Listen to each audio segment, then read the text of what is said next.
Stephen Smith's second autopsy was performed and successful. We should be getting answers any day now, and we're going to talk about what we know so far in this video.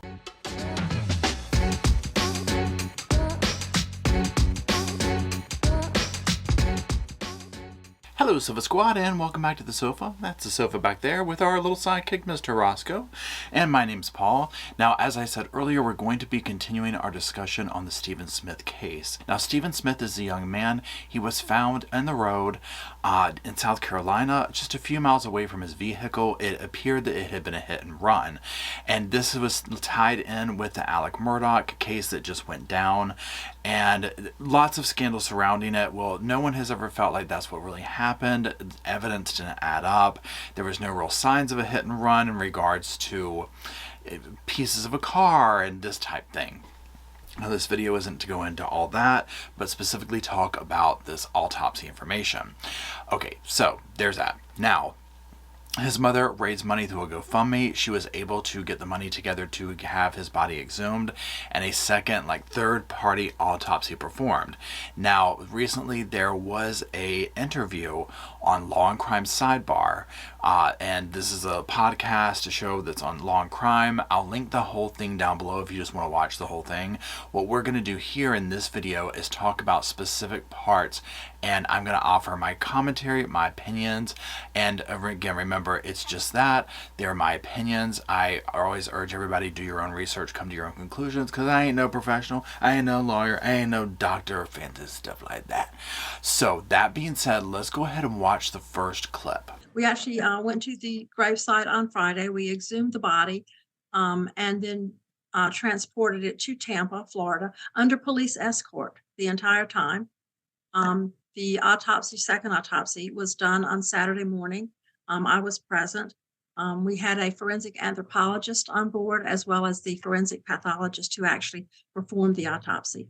All of this was viewed and photographed by our law enforcement that accompanied us in the body there. It was then transported back to South Carolina on Saturday and then reburied on Sunday. Now, I thought it was interesting to hear that they exhumed the body and that they also took it all the way to Tampa. But also, most importantly, it was good to hear that this was done with such precision, police escort, the various people we're going to hear that were involved with this, to have all kinds of, I guess you would just say outside eyes, people outside of that part of the state looking at this and performing the autopsy and getting the information in. We were very fortunate in this case. We actually completed an entire second forensic autopsy, and we were able to get everything that we needed to move forward. Okay, first of all, it gives me goosebumps watching and seeing his mother, seeing them, dig the remains up. But one thing that I do rest assured with is I feel like doing that and then him being reburied again so quickly, maybe now he can be at rest, right? But it is just heartbreaking to see. I mean, no mother wants to lose their child, no parent, I should say, wants to lose their child, number one. Number two, in such a way. Number three, have to go through all this, exhume the body to get answers. Now, also, with what the lady just said, I do find it interesting that she's like, yep, we got all the information we need, we can move forward. So I am literally on the edge of my sofa seat waiting for this. Not knowing what condition we might find the body in, we wanted to make sure that we had all of our bases covered. And as you said, because this is determining partly on the bone fragments or the skull, we wanted to make sure we had someone there that could look at that. This makes me feel reassured in the same way that I just mentioned earlier, that they are dotting their I's and crossing their T's, going at this with all angles of, you know what, we want to make sure we have this person over here to look at this person over here to do this. We want all hands on deck to make sure we are doing this correctly and that it is a non-biased type of thing. And again, like I've said, if that information comes back and says, hey, you know what, he was hit by a car, okay, now we still have tons of questions about that, right? That doesn't solve anything. It just is then, well, who did it is the big thing going. But at least we can get some answers into, first and foremost, what truly happened to Stephen out there that night. Well, you can always have differing opinions. However, again, we're very fortunate that bones last pretty much forever. And we can often tell, especially it's been 8 years, and that is not that long in relative terms for us to re-examine a body. And so again, the bones were in very good condition, and the body was as well. I mean, we were able to see things that we needed to see. Um, and so, you know, because we had the forensic anthropologist there, I think that was just an added level of confidence that we had. Again, she sounds so confident with how she's talking. I mean, I'm literally just waiting to hear the results here because I 100% feel like, okay, we're about to, and I don't even want to say solve the mystery, but solve the mystery in a sense, but get closer to the truth of the mystery, because I do believe that when they come out and say whatever it is they said, it's going to be more concrete. Like, yes, you know what? We can 100% say outside resources have confirmed this is what happened. So again, if that evidence points towards a hit and run, okay, now let's figure out what took place. Was it intentional? Was it not intentional? You know, now that we're not dealing with, you know what, this is actually a baseball bat or something like that, that opens up a whole other plethora of questions. I think so. I think that again, any investigation, we look at that totality of circumstances, which surrounding the entire death, not just the autopsy, not just the scene, but all the factors taken into consideration. And I think the second autopsy that was done, along with some of the information from the first autopsy, which, by the way, I think this should be said, the original autopsy was very professional. It was a very professional and well done autopsy. So when we take a look at everything, then the investigation can put that together, and that's where law enforcement comes in, and they will be doing, the lead on that investigation. We'll be supporting them any way we can. Now, I thought this was very interesting that she gave a shout out to the first autopsy, because that's been brought up into so many questions. We'll hear her go further into this here in a minute. But again, I don't think she has any form of negativity towards the first autopsy. From what I gathered from this, it sounds like, no, you know what, they did their thing. It was a miss. We're going to hear her talk about this in a second, about probably some words were said that maybe should not have been said and were misconstrued. And I thought that was very interesting in regard to the road and finding Stephen there and whatnot. So again, just listening to her talk has instilled my confidence in this investigation tenfold. Well, there's two things, and you make an excellent point. An autopsy is an opinion of that person, the pathologist doing the exam. So it is an opinion. I do say it was a professional autopsy and thorough. Um, and unfortunately, the other thing that you said is that um, because the body was in the road, and and that was just an unfortunate statement, really. If we find a body in a swimming pool, we don't say they drowned because they were in the pool. We say they drowned because of the evidence. And again, that I think it was a misstatement. I think she probably regrets it. And it was then it just got sort of misconstrued from there.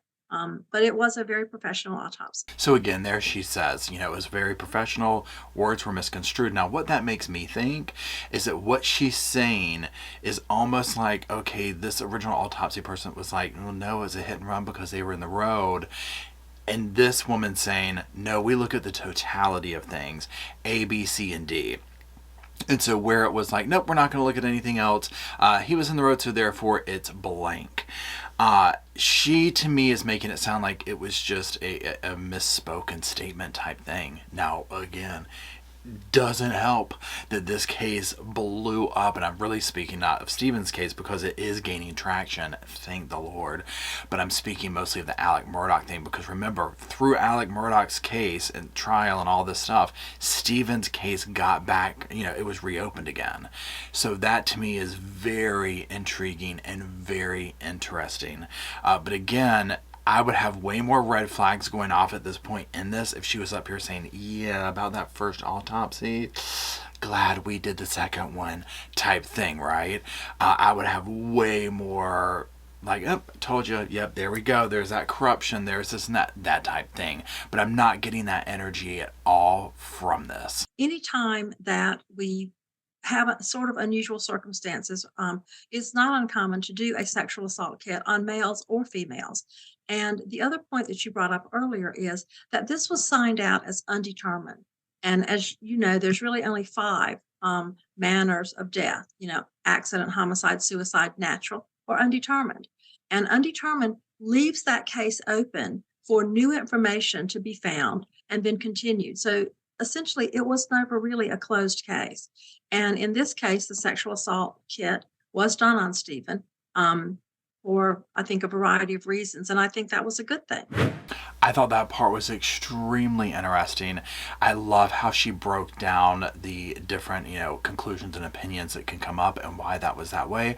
And I'm also glad that she clarified the R kit, because that was very weird to me. But again, as I'm not in the business, if you will. And so to me, I was just like, well, yeah, why would they do that? Why would they do this? But again, dotting I's, crossing T's, that type thing. I'm like, okay, that makes more sense to me now.